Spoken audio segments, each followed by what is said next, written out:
Now that we understand how to cultivate trusting relationships that enhance collaboration, we need to look at a key outcome of trust, and one that has become central to our ability to adapt to the ever-changing landscape of work. That outcome is autonomy. When we trust each other to do what we say we will do, then we can shape the way we work in ways that allow us to perform at our best. To do this, we need to be aware of our capabilities and our capacities. We need to be honest about what we can do, when we can do it, and what help we might need. Being autonomous doesn't mean working in isolation or being left to do whatever we want to do.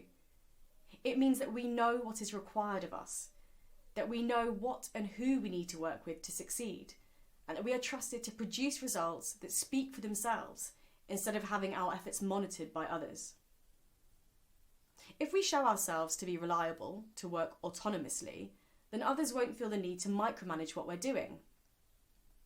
If, on the other hand, we don't have trusting relationships with our colleagues, then a vicious circle is formed. The more people are micromanaged, the less motivated they will be to complete work autonomously, and the less people work autonomously, the more they will be micromanaged. So how do we break this vicious circle? We do this by having honest conversations about our capacity, about how much we are able to do and our capabilities, about how equipped we are to do it. Then we take responsibility for delivering on our promises and let the results speak for themselves. Autonomy is what's known as an intrinsic motivating factor, an inner drive to achieve a result that comes from a sense of ownership over the work that's being performed. Collaborating with colleagues depends on fostering a high degree of autonomy, especially if they're not in the same location.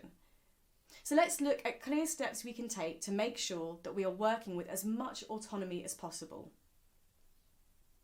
First, we need to consider what we need in terms of skills, resources, and support to achieve a good result. If we're supervising others, then we need to have a conversation that helps them identify what they need to succeed. Second, we need to be honest about the time that we need to complete a task and communicate that with whoever needs to know. If a deadline is unrealistic, we need to get the appropriate support or, where possible, negotiate a new deadline. Third, we need to communicate any updates, delays, or unexpected obstacles with whoever needs to know, taking responsibility for our part and showing accountability. As you'll no doubt remember, these steps communicate key elements in the anatomy of trust: boundaries around time, resources, and skills, accountability around the part we play in managing our progress, integrity in that we are doing what we say we will do. We are walking the walk, not just talking the talk. So we can see that by taking responsibility for the results we produce, we're establishing more trust, which will then lead to more autonomy in the way we design our work lives in the future. We have a virtuous circle of trust leading to autonomy, leading to more trust.